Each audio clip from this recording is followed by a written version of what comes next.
শুরু হলো রেডিও অরার অনুষ্ঠান। আজকের অনুষ্ঠানে প্রথমে শুনবেন একটি কবিতা, ভূত ও মানুষ। কবিতাটি লিখেছেন তারাপদ রায়, পাঠ করেছেন শান্তনু গুপ্ত।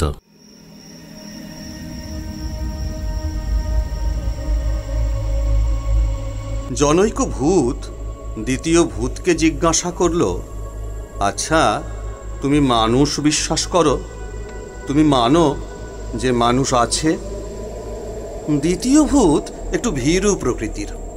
প্রশ্নটা শোনা মাত্র সে শিউরে উঠল। এদিক ওদিক দেখে তারপর বলল, এই ভর সন্ধেবেলা এসব কি কথা? প্রথম ভূত এবার বলল, তাহলে তুমি মানুষ মানো? মানুষ ভয় করো?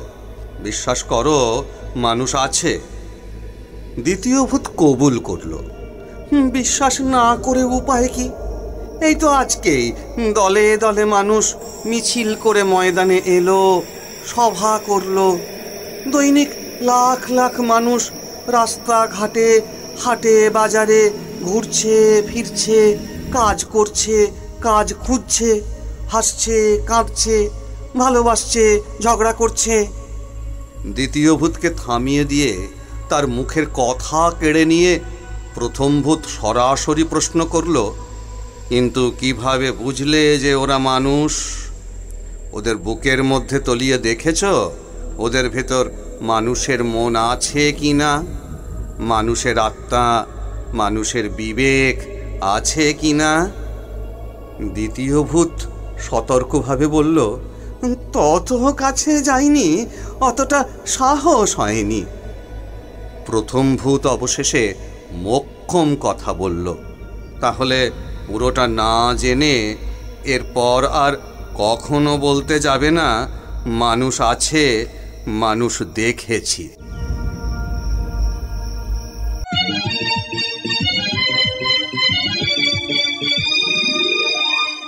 আজকের গল্প শার্লক হোমস কাহিনী, অন্তর্ধান রহস্য। গল্পটি পাঠ করেছেন ভাস্কর ভট্টাচার্য।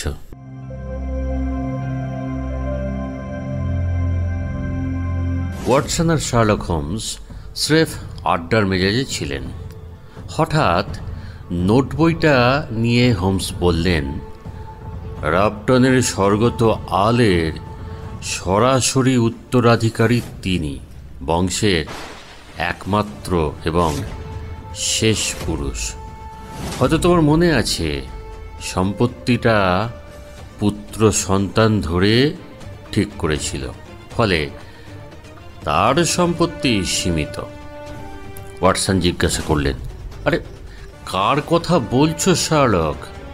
হোমস বললেন, লেডি ফ্রান্সিস কারফ্যাক্স হয়তো কোনো বিপদে পড়েছে মনে হচ্ছে।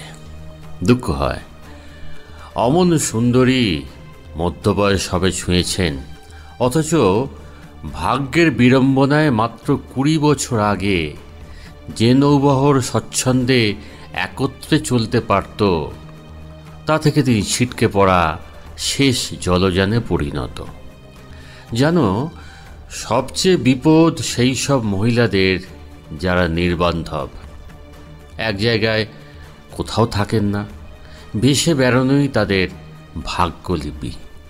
এরা কখনো কারো ক্ষতি করে না এবং অনেক সময় দেখা গেছে এদের দিয়ে প্রচুর উপকার পাওয়া যায়। কিন্তু দেখা যায় তাদের জন্যই অপরের মধ্যে অপরাধ বৃত্তি জাগ্রত হয়। সহায়হীন সে, যাযাবরের বৃত্তি এখন তার, এবং অর্থ যা আছে তা দেশ থেকে দেশান্তরে, এক হোটেল থেকে অন্য হোটেলে কাটানোর পক্ষে যথেষ্ট। পেনশনের আর হোটেলের জটিল জালেই সচরাচর জড়িয়ে থাকতে হয় তাকে। পৃথিবীর খেয়ালের রাজ্যে সে যেন দলভ্রষ্ট এক মুরগি, এবং তাকে গ্রাস করলে কেউই তার অভাব বোধ করবে না। ওয়াটসন জিজ্ঞাসা করলেন, কি হয়েছে তার? সত্যি কি হয়েছে লেডি ফ্রান্সিসের? বেঁচে আছেন কি? হোমস বললেন, এটাই তো আমাদের জানতে হবে। অন্তত নিয়ন্ত্রিত তাঁর স্বভাব এবং গত 4 বছর ধরে অত্যন্ত নিয়মিতভাবে তার প্রাক্তন শিক্ষিকা মিস ডবনিকে মাসে 2 বার করে চিঠি লিখে আসছেন তিনি। অবসরপ্রাপ্ত মিস ডুবনি আমার সঙ্গে পরামর্শ করেছেন, কারণ 5 সপ্তাহ হলো তিনি কোনো চিঠি পাননি। শেষ চিঠিটা পান লসানের হোটেল ন্যাশনাল থেকে। মনে হয় তিনি কোনো ঠিকানা না দিয়েই হোটেলটা ছেড়ে দেন। আত্মীয়রা উদ্বিগ্ন হয়ে আছেন এবং যেহেতু তারা প্রচুর টাকা পয়সার মালিক, তাই তারা যে কোনো অর্থই ব্যয় করতে প্রস্তুত। ওয়াটসন বললেন, মিস ডবনি ছাড়া আর কারুর সঙ্গে তার চিঠি আদান প্রদান হতো না, একথা তুমি বিশ্বাস করো? হোমস বললেন, দেখা যাচ্ছে সব নিঃসঙ্গ মহিলাদের মতোই তিনিও তার ব্যাংকের সঙ্গে নিয়মিত যোগাযোগ রাখতেন। এইসব মহিলাদের পাসবুকই তাদের সংক্ষিপ্ত ডায়েরি বলা যেতে পারে। লেডি ফ্রান্সিসের ব্যাংক হলো সিলভেস্টার। তার টাকা কড়ির অবস্থা আমি দেখেছি। শেষের আগের চেকটায় তিনি লসানের বিল মিটিয়েছেন, কিন্তু সে এক মস্ত বিল। হয়তো তাতে কিছু টাকা তিনি রেখে থাকবেন। তারপরে আর মাত্র একটা চেক কাটা হয়েছে। কোথাকার কোন ব্যক্তিকে সে চেক দেওয়া হয়েছে? ওয়াটসন জিজ্ঞাসা করলেন। Miss Mary ডিভাইনকে। হোমস বললেন, চেকটা কোথায় যে কাটা হয়েছে তা জানবার কোনো উপায় নেই। চেকটা ভাঙানো হয়েছে মন্টপেলিয়ারের ক্রেডিট লায়নেজের। এখনও 3 সপ্তাহ হয়নি। টাকার অঙ্কটা 50 পাউন্ড। আর এই মিস মেরি ডিভাইন হলো লেডি ফ্রান্সিসের পরিচারিকা। কেন তাকে এই চেকটা দেওয়া হয়েছে সে কথা এখনো জানা যায়নি, তবে সন্দেহ নেই যে তোমার তদন্তের ফলে নিশ্চয়ই ব্যাপারটা পরিষ্কার হয়ে যাবে। ওয়াটসন অবাক হয়ে প্রশ্ন করলেন, আমার তদন্ত? আরে সেই জন্যই তো হাওয়া বদলের জন্য লসন যাওয়া। জানোই তো, বেচারা আব্রাহামসকে এরকম মারাত্মক আতঙ্কের মধ্যে রেখে এখন আমার পক্ষে লন্ডন ছেড়ে যাওয়া কোনোভাবেই সম্ভব নয়। আমি না থাকলে স্কটল্যান্ড ইয়ার্ড অস্বস্তি বোধ করে এবং অপরাধীরা মাথা চাড়া দিয়ে ওঠে। তুমি যাও, তোমার তার পেলেই আমি ঠিক সময়ে হাজির হয়ে যাব। অগত্যা 2 দিন পরে ওয়াটসন লসানের ন্যাশনাল হোটেলে পৌঁছে গেলেন। সুবিখ্যাত ম্যানেজার এম মোসার প্রচুর খাতির করলেন আমায়। বললেন, লেডি ফ্রান্সিস বেশ কয়েক সপ্তাহ ছিলেন এখানে। সবাই তাকে পছন্দ করতেন। তার বয়স 50 ছুঁই ছুঁই। যৌবনে তিনি যে অপরূপ সুন্দরী ছিলেন তার চিহ্ন এখনও সুস্পষ্ট।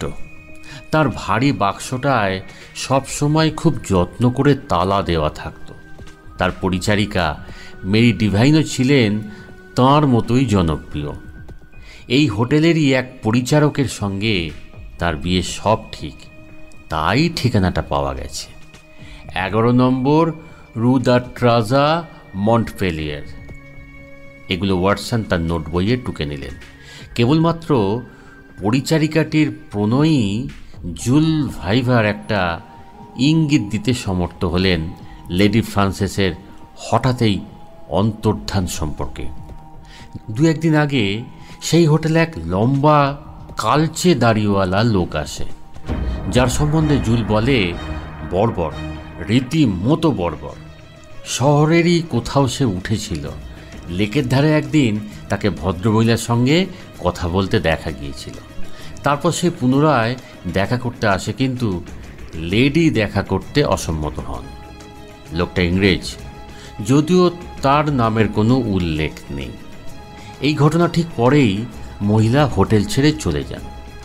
জুল ভাইভার আর তার প্রেমিকার ধারণা এই দুটো ঘটনার মধ্যে একটা কার্যকারণ সম্বন্ধ নিশ্চয়ই আছে।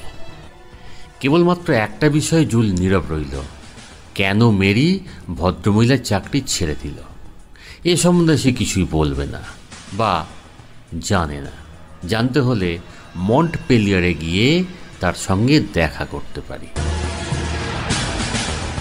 তদন্তের প্রথম পর্বের এখানেই শেষ। দ্বিতীয় পর্বের কাজ হলো জানা এ হোটেল থেকে লেডি ফ্রান্সেস কারফ্যাক্স হারিয়ে গেছেন। এ ব্যাপারে লেডির গোপনীয়তা যা ছিল তা থেকে বোঝা গেল যে তিনি চান না কোনো ব্যক্তি তার পিছু নেয়, নতুবা কেন তার মালপত্রে স্পষ্টভাবে ব্যাডেনের উল্লেখ থাকবে না? কোনো এক ঘুরপথে তিনি রেনিসের এক খনিজ জলের এলাকায় পৌঁছন, আর তার মালপত্র সেই সঙ্গে পৌঁছয় সেখানে। কুকের হেড অফিসের ম্যানেজারের কাছ থেকে এই খবরটুকুই ওয়াটসন পেলেন। ওয়াটসন তখন ব্যাডনে গেলেন। তার আগে হোমসকে সমস্ত ঘটনার বর্ণনা লিখে দিলেন। ব্যাডনে পৌঁছে ওয়াটসন শুনলেন লেডি ফ্রান্সেস দিন 15 মতো ছিলেন ইংলিশ চের হফে। সেখানে ডক্টর স্লেলিঞ্জার আর তার স্ত্রীর সঙ্গে তার আলাপ হয়। এরা হলেন ধর্মযাজক, এসেছেন দক্ষিণ আমেরিকা থেকে। নিঃসঙ্গ মহিলারা সাধারণত ধর্ম আলোচনায় শান্তি পান, সময় কাটাবার সুযোগ পান। লেডি ফ্রান্সেসও তাই। ডক্টর স্লেলিঞ্জারের উল্লেখযোগ্য ব্যক্তিত্ব, তার প্রাণঢালা ভক্তি তাকে গভীরভাবে আকর্ষণ করে। তার উপরে তিনি প্রচারের কাজে লিপ্ত থেকে একটা অসুখে পড়েছিলেন, সেরেও উঠেছিলেন তিনি। ম্যানেজার বললেন সাধুটি বারান্দায় একটা ইজি চেয়ারে বসে থাকতেন। 2 মহিলা দুদিক থেকে সেবা করতেন। পবিত্র দেশের জেরুজালেমের একটা মানচিত্র তিনি তৈরি করেছিলেন। মিডিয়ানাইটদের রাজ্যের উপর বিশেষ করে দৃষ্টি রেখে একটা প্রবন্ধ লিখলেন এ নিয়ে। শেষ পর্যন্ত শরীরটা অনেকটা সেরে উঠতে তিনি সস্ত্রীক লন্ডনে ফিরে যান। লেডি ফ্রান্সেসও যান তার সঙ্গে। এ হলো 3 সপ্তাহ আগের ঘটনা। তারপর থেকে ম্যানেজার তাঁর সম্বন্ধে আর কিছুই শোনেননি। আর তার পরিচারিকা মেরি তার কদিন আগে চোখের জলের বান ডাকিয়ে চলে গিয়েছিল। অন্যান্য পরিচারিকারা বলে দীর্ঘদিনের জন্য সে চাকরি ছেড়ে চলে গেছে। চলে যাবার আগে ডক্টর স্লেলিঞ্জার সকলকেই খরচ মিটিয়ে দিয়েছিলেন। শেষ করবার আগে ম্যানেজার বললেন, ভালো কথা, আপনি লেডি ফ্রান্সেসের একমাত্র বন্ধু নন। সপ্তাহখানেক আগে আরও একজন এসে তার খোঁজ করেছিল। ওয়াটসন জিজ্ঞাসা করলেন, কোনো নাম কি সে বলেছিল? না, তবে সে ইংরেজ এবং একটু অস্বাভাবিক ধরনের। তবে লোকটাকে ঠিক বড় বলা যাবে না। লোকটা মোটাসোটা দাড়িওয়ালা, রোদে পোড়া চেহারা, যেন কোনো কেতা দুরস্থ হোটেলের বদলে কোনো চাষিদের সরাইখানাতেই তাকে মানাতো ভালো। কঠোর ভয়ঙ্কর স্বভাবের মানুষ বলেই তাকে মনে হলো। সে এমন এক ব্যক্তি যাকে ওয়াটসন পারতপক্ষে ঘাঁটাবে না ঠিকই করলেন। প্রতিদিনের মতো হোমসকে ঘটনার বর্ণনা দিয়ে চিঠি লিখে পাঠালেন ওয়াটসন। টেলিগ্রামে উত্তর এলো। হোমস জানতে চেয়েছেন ডক্টর স্লেলিঞ্জারের বাঁ কানটা কীরকম আছে। হোমসের রসিকতা বোধ অনেক সময় অদ্ভুত। তাই অসময়ের এই রসিকতা নিয়ে ওয়াটসন পরিচারিকাটির সন্ধানে মন্টপেলিয়ারে পৌঁছে গেলেন। সেখানে গিয়ে জানতে পারলেন মনিবকে সে ছেড়ে এসেছে নিঃসন্দেহে, এবং এখন সে ভালো লোকের হাতেই পড়েছে। তাছাড়া বিয়ের পরই তো তাকে ছেড়ে যেতেই হতো। আর ব্যাডনে থাকতে মনিব তাকে যেন একটু সততা সম্বন্ধে সন্দেহই করত, এবং বেশ কয়েকবার রুক্ষ ব্যবহার করেছে তার সঙ্গে। ফলে বিদায় নেওয়াটা অনেক সহজ হয়েছে তার পক্ষে। বিয়ের যৌতুক হিসেবে লেডি ফ্রান্সেস তাকে 50 পাউন্ড দেয়। এই যে আগন্তুকটি লসন থেকে তার পিছু নিয়ে চলেছে, ওয়াটসনের মতো মেরির মনেও তার সম্বন্ধে গভীর সন্দেহের উদ্রেক হয়েছে। নিজের চোখে মেরি দেখেছে হ্রদের সামনের বেড়াবার জায়গায় সে প্রকাশ্যে লোকালয়ে প্রচণ্ড জোরে লেডির হাত চেপে ধরেছিল। যেমন হিংস্র তেমনি ভয়ঙ্কর সে। মেরির ধারণা এই লোকটির ভয়ে তিনি স্লেনিনজাকদের সঙ্গে লন্ডনে যেতে রাজি হয়েছিল। মেরির ধারণা হয়েছে যে সব সময় তিনি ভয়ে ভয়ে থাকতেন, এতেই তার স্নায়ুর ওপর চাপ পড়ত।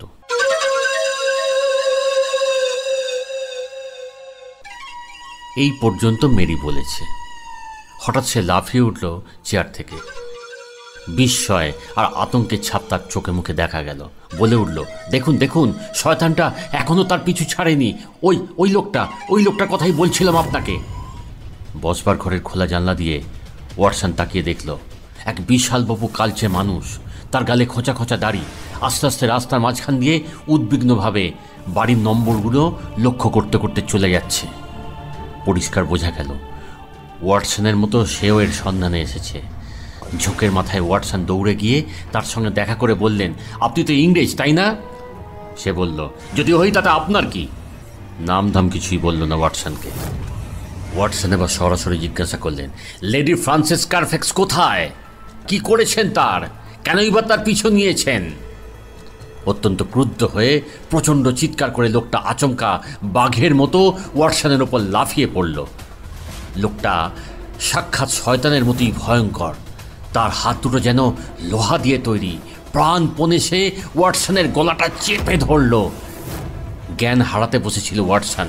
এমন সময় দাড়ি না কামানো একজন জনমজুর সামনের ক্যাবারে থেকে একটা লাঠি নিয়ে এসে তার হাতে জোরে মারতেই বাধ্য হয়ে সে ওয়াটসনকে ছেড়ে দিল।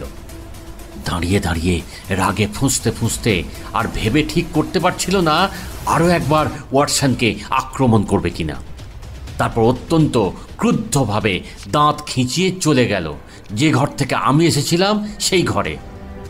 ধন্যবাদ দেবে বলে ওয়াটসন তখন রক্ষাকর্তার দিকে তাকালেন। ওয়াটসনের দিকে তাকিয়েই ছিল সে।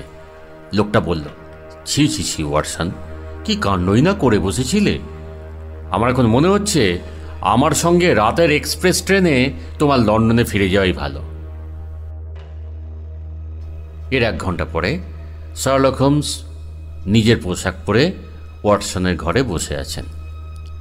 এভাবে হঠাৎ তার উপস্থিতির কারণ অত্যন্ত সহজ। যখন দেখলেন লন্ডন ত্যাগ করা তার পক্ষে সম্ভব হচ্ছে, তখন ঠিক করলেন ওয়াটসনের এই সময় যেখানে থাকার কথা তার আগেই চলে যাবেন সেখানে। একদিন মজুরের সাজে তিনি ক্যাবারেতে ওয়াটসনের প্রতীক্ষায় ছিলেন। হোমস বললেন, তদন্তের কাজটা যেভাবে তুমি চালিয়ে গেছো ওয়াটসন, সব জায়গাতেই সকলকে সতর্ক করে দিয়েছ, অথচ খবর কিছুই জোগাড় করতে পারোনি। ওয়াটসন বললেন, তা তুমি হলে অনেক ভালো কাজ করতে পারতে তো। এর মধ্যে হয়তো বলে কিছু নেই ওয়াটসন, করতে পারতাম কেন, ইতিমধ্যে করেছি, ক্ষোভের স্বরে ওয়াটসন বললেন। এই যে মহামান্য ফিলিপ গ্রিন, এই হোটেলে তোমার সহবাসিন্দা একজন, ওকে ধরে এগিয়ে হয়তো আমরা খানিকটা সফল হতে পারবো। এই কথা বলতে বলতেই রেকাবে করে একটা কার্ড এলো, আর পেছন পেছনই এলো সেই দাড়িওয়ালা বদমাশটা, রাস্তার উপর যে আমাকে আক্রমণ করেছিল। আমায় দেখে চমকে উঠল সে। বলল, ব্যাপার কি হোমস? আপনার চিঠি পেয়ে আমি এখানে এলাম, কিন্তু এই লোকটার সঙ্গে সম্বন্ধ কি? হোমস বললেন, ইনি আমার পুরনো বন্ধু আর সহকর্মী ডাক্তার ওয়াটসন। এই মামলায় আমাকে সাহায্য করছেন। রোদে পোড়া প্রকাণ্ড হাত ওয়াটসনের দিকে বাড়িয়ে দিয়ে লোকটা ক্ষমা প্রার্থনার ভঙ্গিতে কি যেন বলল। তারপর বলল, আশা করি আপনার বিশেষ কিছু লাগেনি। সত্যি বলতে কি, আজকাল আমি যা করে বসি সেজন্য আমায় দোষ দেওয়া ঠিক হবে না। আসলে আমার স্নায়ুগুলো যেন সব বিদ্যুৎবাহী তারের মতো হয়ে উঠেছে। কিন্তু এ ব্যাপারটা আমি কিছুই বুঝতে পারছি না, এ আমার নাগালের বাইরে। প্রথমেই আমি জানতে চাই মিস্টার হোমস, কি করে আপনি আমার কথা জানতে পারলেন? হোমস বললেন, লেডি ফ্রান্সিসের পরিচারিকা মিস ডাবনির সঙ্গে আমার যোগাযোগ আছে, আর তারও আপনাকে মনে আছে। সে হলো সেই সময়ের আগেকার কথা, যখন আপনি ভেবে দেখলেন আপনার দক্ষিণ আফ্রিকাতেই চলে যাওয়া ভালো। ফিলিপ গ্রিন বলল, ও, আমার সমস্ত খবরই জানেন দেখছি। বেশ, আপনার কাছে আর কিছুই গোপন করব না। দিব্যি খেয়ে বলছি মিস্টার হোমস, আমি ফ্রান্সিসকে যেমন ভালোবেসেছিলাম, কোনো পুরুষ কোনো নারীকে কখনো তেমন ভালোবাসেনি। তখন আমার বয়স কম, স্বভাব রীতিমতো বন্য, কিন্তু সে ছিল তুষারের মতো পবিত্র। রুক্ষতার ছায়ামাত্রও তার সহ্য হতো না। তাই যখন সে শুনল আমি কি সব করেছি, ঠিক করল আর আমার সঙ্গে কোনো সম্পর্ক রাখবে না। কিন্তু তবুও সে আমায় ভালোবাসে। এটি হলো সবচেয়ে আশ্চর্য। এমন সে ভালোবাসা যে শুধু আমারই জন্য সারা জীবন বিয়েই করল না, সন্ন্যাসিনীর মতো জীবনযাপন করতে লাগলো। তারপর কয়েকটা বছর কেটে গেল। বাপটিনে গিয়ে আমি টাকা করলাম। মনে হলো হয়তো তাকে খুঁজে পেয়ে বুঝিয়ে সুজিয়ে একটু নরম করতে পারবো। শুনেছিলাম সে নাকি তখনও বিয়ে করেনি। লসনে তার দেখা পেলাম। যথাসাধ্য চেষ্টা করলাম তাকে বোঝাতে। মনে হলো যেন সে একটু নরম হয়েছে, কিন্তু তাহলেও তার মনের জোর ছিল প্রচুর। তারপর যখন আবার দেখা করতে যাই, শুনি যে সে শহর ছেড়ে চলে গেছে। খোঁজ নিয়ে জানলাম সে ব্যাডেনে আছে, তার পরিচারিকা আছে সেখানে। আমি লোকটা তো রুক্ষ প্রকৃতির, রুক্ষভাবেই সারা জীবন কাটিয়ে এসেছি।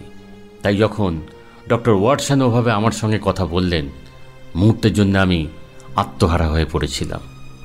ঈশ্বরের দোহাই, বলুন আমার লেডি ফ্রান্সিসের খবর কি? অদ্ভুত গাম্ভীর্যের সঙ্গে হোমস বললেন, সেটা এখন আমাদের জানতে হবে। আপনার লন্ডনের ঠিকানাটা কি মিস্টার গ্রিন? গ্রিন বলল, ল্যাংহাম হোটেল খোঁজ করলেই আমাকে পাবেন। তাহলে আমার উপদেশ, হোমস বললেন, সেখানে গিয়ে আপনি তৈরি থাকুন, যাতে দরকার হলে আপনাকে পেতে পারি। মিথ্যে আশা জাগানো আমার ইচ্ছে নয়, তবে এ বিষয়ে নিশ্চিত থাকুন যে তার নিরাপত্তার জন্য যথাসম্ভব চেষ্টা করব আমি। এর বেশি আর কিছু এখন বলবো না। এই কার্ডটা রেখে যাচ্ছি যাতে যোগাযোগ করতে পারেন। ওয়াটসন, এবার তৈরি হয়ে নাও। আমি মিসেস হাডসনকে টেলিগ্রাম করে আসি যেন দুজন অত্যন্ত ক্ষুধার্ত পথিকের জন্য কাল 7:30টার সময় যথাসাধ্য ভোজের ব্যবস্থা করে। বেকার স্ট্রিটে একটা টেলিগ্রাম হোমসের প্রতীক্ষায় ছিল। সেটা পড়ে হোমস অত্যন্ত উৎসাহিত হয়ে উঠলেন। ওয়াটসনের দিকে এগিয়ে দিলেন। সে খবরটা হলো খোঁচা খোঁচা বা টুকরো টুকরো। টেলিগ্রামটা এসেছে ব্যাডেন থেকে। ওয়াটসন প্রশ্ন করলেন, এটা আবার কি? হোমস বললেন, এটাই হচ্ছে সব কিছু। তোমার হয়তো মনে আছে ধর্মযাজকটির বাঁকান সম্বন্ধে আমি তোমাকে প্রশ্ন করেছিলাম, যেটা তোমার কাছে আপাত দৃষ্টিতে অপ্রাসঙ্গিক বলে মনে হয়েছিল। তুমি তার উত্তর দাওনি।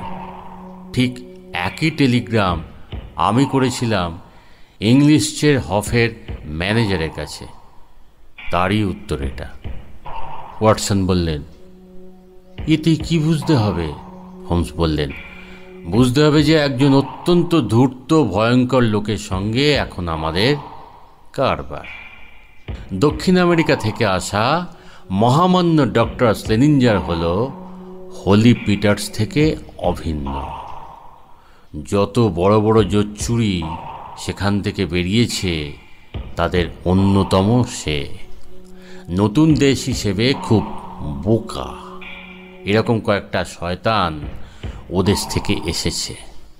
ওর বৈশিষ্ট্য হলো নিঃসঙ্গ মহিলাদের ধর্ম সম্বন্ধে যে দুর্বলতা থাকে তার সুযোগ নিয়ে তাদের ঠকানো। আর তার তথাকথিত স্ত্রী ফ্রেজার নামে এক ইংরেজ স্ত্রীলোক হচ্ছে তারই উপযুক্ত সহকর্মী।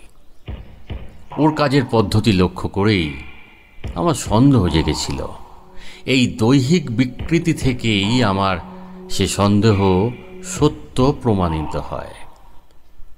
অ্যাডলেডে এক সালয় লড়াইয়ের সময় সে বিশ্রীভাবে কামড় খায়। এই অত্যন্ত অসাধু দম্পতির হাতে এই ভদ্রমহিলা পড়েছেন। খুব সম্ভবত তিনি আর বেঁচে নেই, আর যদিও বা বেঁচে থাকেন তাহলে নিশ্চয়ই বন্দি দশায়। মিস ডবনিকে বা অন্য বন্ধুদের তাই তিনি চিঠি লিখতে পারছেন না। আমার মনে হয় তিনি লন্ডনেই আছেন, কিন্তু ঠিক কোথায় তা এখন জানবার উপায় দেখছি না। এই দাড়িওয়ালার পরিচয় একটু জানিয়ে রাখি। তিনি হচ্ছেন বিখ্যাত মিস্টার ফিলিপ গ্রিনের পুত্র, যিনি ক্রিমিয়ার যুদ্ধে সি অফ অ্যাজেট রণপোত বাহিনী পরিচালনা করেছিলেন। হোমসের কাছে শুধু একটা খবর আছে, স্লেনিনজার ধনরত্নগুলো বন্ধক দিতে শুরু করেছে। জানা গেছে সে ওয়েস্টমিনস্টার রোডের বেডিংটনের ওখানে প্রাচীন স্পেনীয় ডিজাইনের একটা অপূর্ব রূপোর লকেট বন্ধক রেখে টাকা তুলেছিল। বন্ধক যে দিয়েছিল সে লোকটির চেহারা লম্বা চওড়া, দাড়িগোপ কামানো, ধর্মযাজকের মতো চেহারা। নাম ঠিকানা যা সে জানিয়েছিল তা সম্পূর্ণই মিথ্যে। কানটা কেউ লক্ষ্য করেনি, কিন্তু তাহলে বর্ণনা থেকে সন্দেহ নেই যে সে স্লেনিনজার। কিন্তু তাহলেও তাকে ধরার কোনো সূত্র পাওয়া গেল না। এই রকম যখন জটিল অবস্থা, তখন হঠাৎ একদিন সন্ধ্যাবেলায় দাড়িওয়ালা গ্রিন একেবারে হন্তদন্ত হয়ে হোমসের বসার ঘরে এসে হাজির। তার মুখ রক্তশূন্য, সর্বশরীর কাঁপছে, বলিষ্ঠ দেহের সমস্ত মাংসপেশিগুলো উত্তেজনায় চঞ্চল হয়ে উঠেছে। বলে উঠলেন, পেয়েছি পেয়েছি, ওকে পেয়েছি। উত্তেজনার আধিক্যে তার সব কথা গুলিয়ে গেছে। হোমস তাকে খানিকটা শান্ত করলেন। একটা ইজি চেয়ার এগিয়ে বললেন, আরে আরে বসুন বসুন, যা বলবার আগে ঘটনাগুলো ভালোভাবে গুছিয়ে নিন। গ্রিন বলল, মাত্র ঘণ্টাখানেক হলো এসেছিল সে, মানে স্ত্রীলোকটি, লম্বা, ফ্যাকাশে, বেজির চোখের মতো তার চোখ। হোমস বললেন, এ হচ্ছে তার বউ। গ্রিন বলল, সে ওখান থেকে বেরোতে সে চলল তার পিছু পিছু। কেনিংটন রোড ধরে চলল, আর গ্রিনও তার পিছু ছাড়ল না। কিছুক্ষণ পরেই সে একটা দোকানে ঢুকল। জানেন মিস্টার হোমস, দোকানটা হলো এক আন্ডারটেকারের, যাদের কাজ হচ্ছে মৃতের সৎকারের ব্যবস্থা করা। হোমস চমকে উঠল। তেজি গলায় এমনভাবে বললেন যে তার নিরুত্তাপ মুখের অন্তরালে অন্তরাত্মার আগুনের পরিচয় স্পষ্ট হয়ে উঠল। গ্রিন পুনরায় বলতে লাগলো, কাউন্টারের ওপারে স্ত্রীলোকটির সঙ্গে সে কথা বলছিল। আমিও ঢুকে পড়লাম, তাকে বলতে শুনলাম দেরি হয়ে গেছে বা ওই রকমই কিছু একটা। উত্তরে স্ত্রীলোকটি ক্ষমা চাইল, বলল আগেই হতো, তবে সাধারণ ব্যাপার নয় তো, তাই দেরি হলো। আমি ঢুকতে দুজন থেমে গেল, আমার দিকে তাকালো।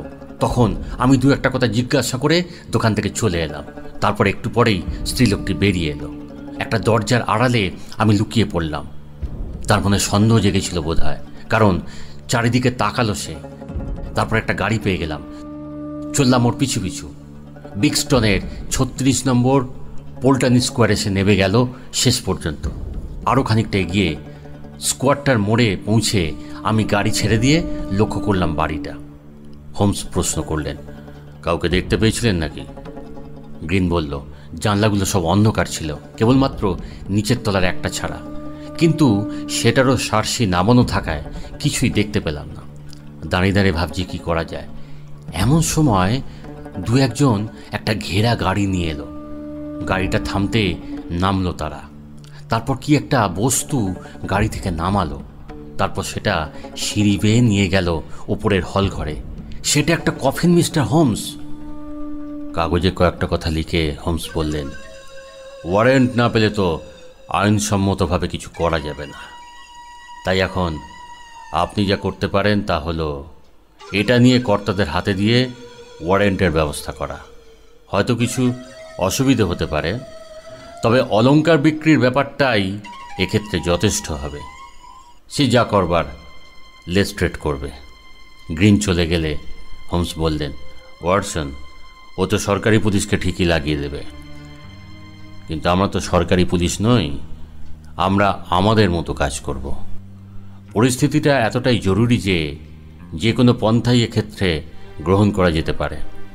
চলো, আর এক মুহূর্তও দেরি করা চলবে না। এখনই আমাদের পোল্টন স্কোয়ারে যেতে হবে।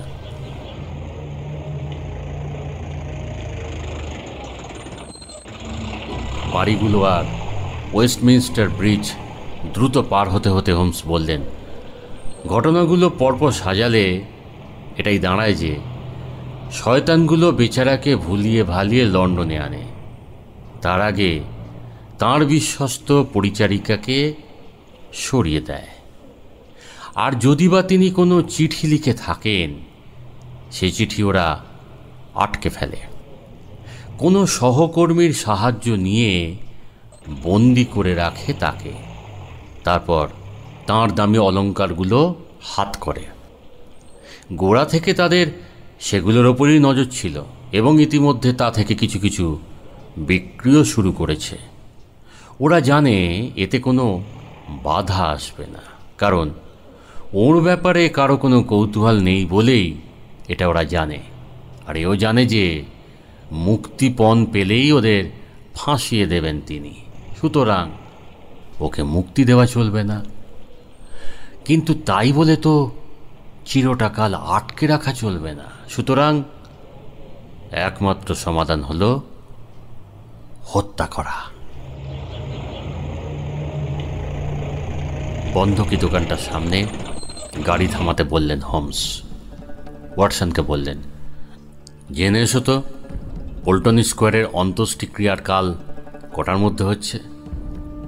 ওয়াটসন দোকানে গিয়ে জিজ্ঞাসা করতেই কোনো রকম ইতস্তত না করে দোকানের ভদ্রমহিলাটি জানালো কাল 8টার সময়। হোমস মন্তব্য করলেন, লক্ষ্য করেছি ওয়াটসন, কোথাও লুকোচুরির চিহ্ন মাত্র নেই। সব কিছু পরিষ্কার জানানো হচ্ছে। যেভাবেই হোক আইনের খুঁটিনাটি বিষয়গুলি নিশ্চয়ই পরিষ্কার হয়ে গেছে এবং ওদের ধারণা আর ওদের ভয়ের কোনো কারণ নেই। তাহলে এখন একমাত্র কাজ সরাসরি আক্রমণ করা। ওয়াটসন, তুমি সশস্ত্র তো? তাহলে এসো। আগেও এরকম অনেকবার করেছি, এবারও তেমনি একসঙ্গে ঝাঁপিয়ে পড়ি। পোল্টন স্কোয়ারের মাঝখানের একটা মস্ত অন্ধকার বাড়ির দরজায় খুব জোরে শব্দ করলেন তিনি। সঙ্গে সঙ্গে খুলে গেল দরজাটা। আধো অন্ধকার হলঘরের সামনে এক দীর্ঘাকৃতি মহিলার আবছায়া হোমসদের চোখে পড়ল। অন্ধকারের মধ্যে থেকে উঁকি মেরে মহিলাটি জিজ্ঞাসা করল, কি চাই? হোমস বললেন, ডক্টর স্লেনিঞ্জারের সঙ্গে দেখা করতে এসেছি। মহিলাটা বললেন, এ নামের কোনো লোক এ বাড়িতে থাকে না। এই বলে সে দরজাটা বন্ধ করতে যাচ্ছিল, কিন্তু হোমস পা দিয়ে আটকে দিলেন। দৃঢ় স্বরে বললেন, যাই হোক, যে ভদ্রলোক এখানে থাকেন তাঁর সঙ্গে দেখা করতে চাই, এখানে তার যে নামই হোক। একটু ইতস্তত করল সে, তারপর দরজাটা খুলে দিল। বলল, বেশ, আসুন। আমার স্বামী পৃথিবীর কাউকে ভয় করে না। দরজাটা বন্ধ করে সে হলঘরের ডান দিকের একটা বসবার ঘরে আমাদের নিয়ে গেল। মিস্টার পিটার্স এখনই এসে আমাদের সঙ্গে দেখা করবেন। হোমস ধুলো ভরা পোকা ধরা ঘরটার চারদিকে চোখ বোলাতে বোলাতে দরজাটা খুলে গেল। দাড়ি গোঁপ কামানো টাকমাতা এক বিরাট বপু ব্যক্তি হালকা পায়ে ঘরে ঢুকল। সহজভাবেই মস্ত লালমুখ দুগাল ঝুলে পড়া মানুষটি বলল, মনে হয় আপনারা বাড়ি ভুল করেছেন, আরেকটু এগিয়ে গেলে হতো। দৃঢ়স্বরে হোমস বললেন, আপনি হচ্ছেন অ্যাডলেডের হেনার পিটার্স, ছিলেন ব্যাডেনের আর দক্ষিণ আমেরিকার ডক্টর স্লেনিঞ্জার।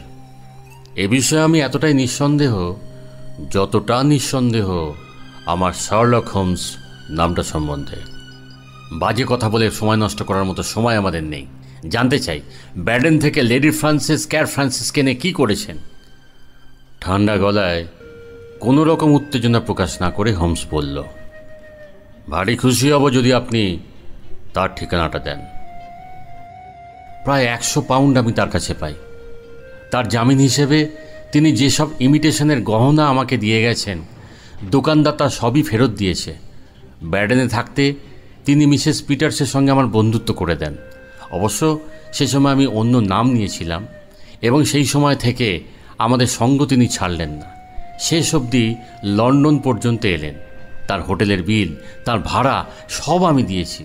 কিন্তু লন্ডনে এসেই আমাদের ফাঁকি দিয়ে তিনি পালিয়ে গেছেন আর বিল শোধ না করেই গহনাগুলো রেখে গেছেন। তার ঠিকানা পেলে আপনার কাছে ঋণী হয়ে থাকবো মিস্টার হোমস। হোমস বললেন, তাকে খুঁজে বার করব বলেই তো আমি এসেছি। যতক্ষণ না পর্যন্ত আমি তাকে পাই খুঁজতে থাকব। পাটার্স বললেন, ওয়ারেন্ট কোথায়? পকেট থেকে একটা রিভলভারের অর্ধেকটা উঁচু করে দেখিয়ে হোমস বললেন, এইটা দিয়েই চলবে যতক্ষণ না এর চেয়ে ভালো একটা ওয়ারেন্ট আসছে। পিটার্স দরজাটা খুলে দিয়ে বলল, যাও তো অ্যানি, একটা পুলিশ ডেকে আনো তো। বারান্দা দিয়ে সেই মহিলাটির বাইরে যাবার শব্দ শোনা গেল। হোমস বললেন, সময় অত্যন্ত কম ওয়াটসন। পিটার্স আমাদের কাজে যদি বাধা দেয় তাহলে আহত হবার প্রচুর সম্ভাবনা আছে, জানিয়ে দিলাম। কফিনটা কোথায়? যে কফিনটা আপনার বাড়িতে এসেছে। কফিন নিয়ে আপনার কি দরকার? পিটার্স কর্কশ্বরে বললেন, সেটা ব্যবহার করা হচ্ছে, একটা মৃতদেহ আছে তাতে। হোমস তাড়াতাড়ি তাকে ঠেলে সরিয়ে দিয়ে জোর করে হল ঘরে প্রবেশ করলেন। সামনের আধ খোলা দরজা পেরিয়ে খাবার ঘরের পাশে একটা টেবিলের ওপর কফিনটা দেখতে পাওয়া গেল। পাশে রাখা বাতিটা জ্বালিয়ে হোমস দ্রুত হাতে কফিনের ডালাটা খুলে ফেললেন। কফিনের ভেতর দেখা গেল শুকনো একটা মৃতদেহ। হোমস ভালো করে দেখে নিজেই নিজের মনে বললেন, যতই অসুখ করুক না কেন, যতই না খেয়ে থাকুক না কেন, হাজার অত্যাচার হোক, এই বয়সে লেডি ফ্রান্সিসের এমন পরিণতি হওয়া অসম্ভব। পরম বিস্ময় আর স্বস্তির ছাপ হোমসের মুখে। বিড়বিড় করে বললেন, ঈশ্বরকে ধন্যবাদ, এ অন্য লোক। পিটার ব্যঙ্গ সুরে বললেন, কি হলো মিস্টার হোমস, এমন ভুল একজন বিশ্ববিখ্যাত গোয়েন্দা করলেন? হোমস অপমান সহ্য করে দাঁতে দাঁত চেপে বললেন, কে এই মৃতা? নেহাতি যদি জানতে চান, আমার স্ত্রীর এক প্রাক্তন ধাত্রী। এর নাম রোজ স্পেন্ডার। বিস্কটন ওয়ার্ক হাউস ইন ফার্মারিতে আমরা একে দেখতে পাই, সেখান থেকে নিয়ে আসি। 13 নম্বর ফারব্যাঙ্ক ভিলা। ঠিকানাটা নিতে ভুলবেন না মিস্টার হোমস। খ্রিস্টানদের যেভাবে চিকিৎসা করা উচিত সেভাবে আমি চিকিৎসা করেছি। মারা যায় 3 দিনের দিন। ডাক্তারের অভিমত বেশি বয়সের জন্যই মৃত্যু হয়েছে। অবশ্য সেটা ডাক্তারের অভিমত, আপনি নিশ্চয়ই তার থেকে ভালো জানবেন। কেনিংটন রোডের স্টিমসন কোম্পানিকে তার অন্ত্যেষ্টির অর্ডার দিয়েছি। কাল সকাল 8টায় তারা তাকে কবর দেবে। এই কাহিনীর মধ্যে কিছু গলত পেয়েছেন? বোকার মতো ভুল করেছেন আপনি। স্বীকার নিশ্চয় করবেন? মুষ্টিবদ্ধ হাতে হোমস চরম বিরক্তি প্রকাশ করে বললেন, সারা বাড়িটা খানা তল্লাশি করব আমি। আবার টিটকিরি দিয়ে পিটার্স বলে উঠল, করবেন নাকি? আর সেই মুহূর্তে এক নারী কণ্ঠ আর ভারী পায়ের শব্দ গলিটায় শোনা গেল। আচ্ছা, দেখাই যাবে। এই যে, এইদিকে মশাইদা, এই 2জন লোক জবরদস্তি আমার বাড়িতে ঢুকেছে, কিছুতেই তাড়াতে পারছি না, সাহায্য করুন তো, এদের তাড়িয়ে দিই। একজন সার্জেন্ট আর একজন কনস্টেবল দরজায় দাঁড়িয়েছিল। হোমস পকেট থেকে কার্ড দেখিয়ে বললেন, আর ইনি হলেন আমার বন্ধু ওয়াটসন। পাটার্স চেঁচিয়ে উঠে বললেন, গ্রেপ্তার করুন। তখন সার্জেন্ট বলল, মিস্টার হোমস, আপনাকে আমি বিলক্ষণ চিনি, কিন্তু আমাকে আমার কর্তব্য করতে দিন। আমি আইনের দাস মাত্র। বিনা ওয়ারেন্টে আপনারা এখানে থাকতে পারবেন না স্যার, আপনাকে যেতেই হবে। পরক্ষণেই হোমসরা রাস্তায় বেরিয়ে এলেন। হোমসের মধ্যে উত্তেজনার লেশ মাত্র নেই, কিন্তু রাগে অপমানে ওয়াটসনের শরীর তখন গরম হয়ে উঠেছে। সার্জেন্ট আসছিল ওয়াটসনদের পিছু পিছু। বলল, আমি দুঃখিত মিস্টার হোমস। হোমস বললে, ঠিকই বলেছ তুমি, এছাড়া তোমার আর করারই বাকি ছিল। সার্জেন্ট বলল, নিশ্চয়ই স্যার, আপনার ওখানে যাওয়ার বিশেষ কারণ ছিল নিশ্চয়ই। তা আমি যদি কোনো কাজে আসতে পারি? এক ভদ্রমহিলাকে পাওয়া যাচ্ছে না। আমার ধারণা তাকে এই বাড়িতে আটকে রাখা হয়েছে। কিছুক্ষণের মধ্যেই একটা ওয়ারেন্ট এসে পড়বে আশা করছি, হোমস বললেন। আচ্ছা, তাহলে আমি এই বাড়ির লোকজনদের উপর নজর রাখছি মিস্টার হোমস? নিশ্চয়ই জানাবো আপনাকে। বেলা তখন সবে 9টা। সঙ্গে সঙ্গে ওয়াটসনরা সবাইকে বেরিয়ে পড়লেন। প্রথমে গেলেন বিক্সটন ওয়ার্কহাউস ইনফার্মারিতে। সেখানে এসে শোনা গেল সত্যি এক দয়াশীল দম্পতি এসে এক অথর্ব বৃদ্ধাকে দাবি করেন প্রাক্তন ভৃত্য হিসেবে, এবং তাকে নিয়ে যাওয়ার ইচ্ছা তাদের আছে, এবং সে মারা গেছে সংবাদে তাদের মধ্যে বিন্দুমাত্র বিস্ময়ের সঞ্চার হলো না। আর বার্ধক্যবশে রোগীর মৃত্যুর মুখোমুখি বসে ডাক্তার মৃত্যুর পরে সার্টিফিকেট লিখে দেন। অতএব এর মধ্যে কোথাও কোনো শয়তানির নামগন্ধও নেই। অত্যন্ত খিটখিটে হয়ে উঠলেন হোমস। না পারেন কথাবার্তা বলতে, না পারেন ঘুমোতে। ওয়াটসন যখন তার কাছ থেকে চলে আসেন, হোমস তখন প্রচুর ধূমপান করছিল। লম্বা লম্বা আঙুল দিয়ে চেয়ারের হাতলে টোকা দিচ্ছে, আর তার মনে মনে এ রহস্যের যতগুলো সমাধান সব আউড়ে যাচ্ছে। রাতে অনেকবার তার পায়চারির শব্দ শোনা গেল। শেষ পর্যন্ত সকালবেলা সবেগে ওয়াটসনের ঘরে ঢুকে পড়লেন, পরনে ড্রেসিং গাউন। কিন্তু তাহলেও তার ফ্যাকাশে মুখ আর গর্তে বসা চোখ দেখে বুঝতে অসুবিধা হলো না সে রাতেও একটু ঘুমোতে পারেননি। জিজ্ঞাসা করলেন, অন্ত্যেষ্টি কটার সময়? 8টায়, তাই না? অত্যন্ত ব্যগ্র হয়ে জিজ্ঞাসা করলেন। এখন 7টা 20। হায় ঈশ্বর, আমার মগজের যে কি হয়েছিল! তাড়াতাড়ি করো, তাড়াতাড়ি করো। জীবন মরণের প্রশ্ন এখন। মৃত্যুর সম্ভাবনা 100, বেঁচে থাকার সম্ভাবনা 1। যদি সময় মতো পৌঁছতে না পারি তাহলে কিছুতেই নিজেকে ক্ষমা করতে পারবো না। 5 মিনিটও হয়নি, একটা গাড়িতে করে সবেগে বেকার স্ট্রিট ধরে এগিয়ে চলছিলেন হোমস। কিন্তু তা সত্ত্বেও বিগ বেনে পৌঁছতে বেজে গেল 7টা 35। আর বিক্সটন রোড ধরে যখন তীব্র বেগে হোমসরা এগিয়ে চলেছিলেন, ততক্ষণে 8টা বেজে গেছে। তবে তাদের মতো আরও অনেকেরই অমন দেরি হয়েছে। নির্দিষ্ট সময় অতিক্রম করে 10 মিনিট হয়ে গেল, কিন্তু তখনও কফিনটা বাড়ির সামনেই রয়ে গেছে।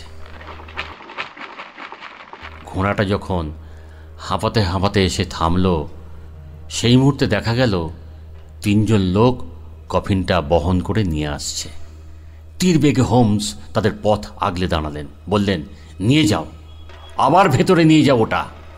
সবার আগে যে ছিল তার বুকে হাত দিয়ে বললেন, এখনই ফিরিয়ে নিয়ে যাও বলছি। পিটার্স চিৎকার করে উঠল, কি বলছেন মশাই? আবার বলছি, আপনার ওয়ারেন্ট কই? হোমস বললেন, আসছে ওয়ারেন্ট, এখনই পৌঁছে যাবে। যতক্ষণ না এসে পৌঁছচ্ছে কফিন বাড়ির মধ্যেই থাকবে।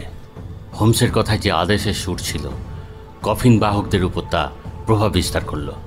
হঠাৎ দেখা গেল পিটার্স বাড়ির ভেতরে অদৃশ্য হয়ে গেলেন। হোমসের আদেশে ওরা আবার কফিনটা টেবিলের উপর রাখল। হোমস চেঁচিয়ে উঠে বললেন, তাড়াতাড়ি ওয়াটসন, তাড়াতাড়ি, এই নাও একটা স্ক্রুড্রাইভার, ডালাটা তাড়াতাড়ি খুলে ফেলো। 1 মিনিটের মধ্যে খুলে ফেলতে পারলে 1 পাউন্ড পাবে। লেগে যাও, লেগে যাও। হ্যাঁ, বেশ বেশ বেশ, আচ্ছা আচ্ছা, যাচ্ছে যাচ্ছে, ওই তো খুলছে খুলছে খুলছে, ব্যাস ব্যাস ব্যাস, ওই তো খুলে গেল, ওই তো খুলে গেল। সবাই একসঙ্গে টেনে খুলে ফেললো ডালাটা। খুলতেই সঙ্গে সঙ্গে ক্লোরোফর্মের অত্যন্ত তীব্র গন্ধ সকলে পেল। ভিতরে একটু দেহ, তার মাথাটা কাপড়ে জড়ানো, সে কাপড়ে ঘুমের ওষুধ মাখানো। দেহটা হোমস টেনে তুলতে অন্য একটা দেহ দেখা গেল। সে মুখ পাথরের মতো, সে দেহ এক মধ্যবয়সী অপূর্ব সুন্দরী মহিলার। পলকের মধ্যে হোমস দেহটাকে বসাবার ভঙ্গিতে তুলে ধরলেন। দেখো তো ওয়াটসন, দেখো দেখো, এখনো প্রাণ আছে কিনা। জীবনের চিহ্ন যদি একটুও থাকে তাহলে ভালো করে দেখো দেখো, নিশ্চয়ই এভাবে মারা যাননি তিনি। প্রায় আধ ঘন্টা ধরে পরীক্ষার পর মনে হলো না জীবনের কোনো চিহ্ন দেহটিতে আছে। দম বন্ধ হয়েই হোক বা ক্লোরোফর্মের বিষাক্ত গ্যাসের জন্যই হোক, মনে হলো হয়তো লেডি ফ্রান্সিসকে আর ইহলোকে ফিরিয়ে আনা সম্ভব হবে না।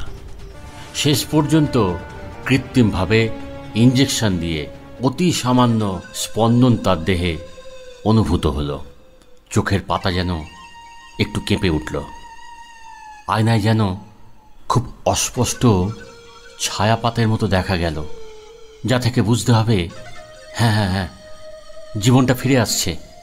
হ্যাঁ, ওই তো ধীরে ধীরে জীবন ফিরে আসছে। একটা গাড়ি এসে দাঁড়ালো জানলায়। খড়খড়ি খুলে হোমস বললেন, এই যে লেস্ট্রেড এসেছে ওয়ারেন্ট নিয়ে। ওরা এসে দেখবে যে তার পাখিরা উড়ে এসেছে ওয়ারেন্ট নিয়ে।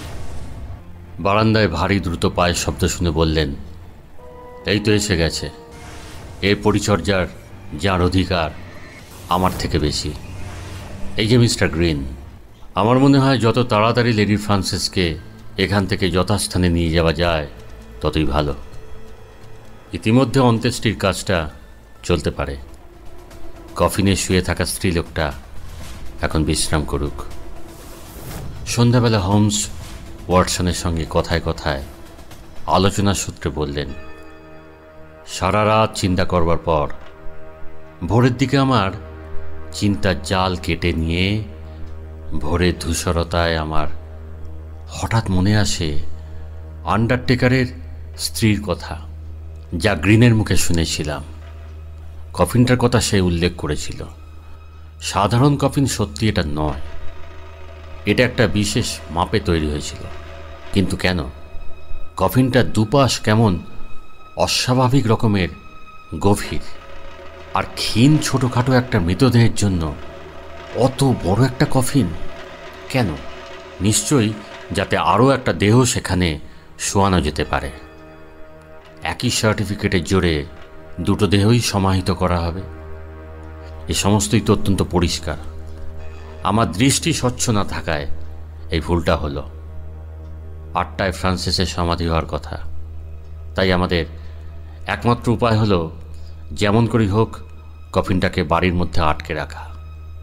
ভদ্রমহিলাকে জীবিত অবস্থায় পাওয়ার সম্ভাবনা খুবই কম ছিল, কিন্তু তাহলেও একটা চান্স তো নেওয়া যেতেই পারে, এটাই আমার মনে হলো। এবং ফলও দেখা গেল তাই। এর আগে ওরা কখনো খুনটুন করেছে বলে জানি না, তবে শেষ পর্যন্ত গায়ে হাত দেয়নি। কারণ যেভাবে মৃত্যু হয়েছে তার কোনো নিদর্শন না রেখেই তারা তাকে সমাধিস্থ করতে পারত। ওপরে সেই ভয়ঙ্কর জায়গাটা তো দেখে এসেছ।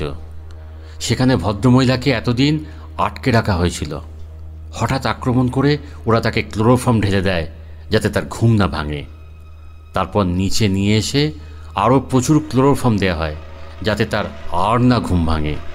তারপর স্ক্রু দিয়ে এঁটে দেওয়া হয় ডালাটা। ওয়াটসন, এই অপরাধের ইতিহাসে সম্পূর্ণ অভিনব। যদি ডাক্তার স্লেনেঞ্জার এবং তার স্ত্রী এ যাত্রা লেস্ট্রেডের কবল এড়িয়ে পালাতে পারে, তো ভবিষ্যতে তাদের কাছ থেকে হয়তো আরও চমৎকার অভিনব কিছু ঘটনার পরিচয় পাওয়া যাবে। শুনতে থাকুন রেডিও অরার অনুষ্ঠান প্রতি শনিবার বিকেল ঠিক 5টায় আপনার প্রিয় রেডিও অরা ইউটিউব চ্যানেলে।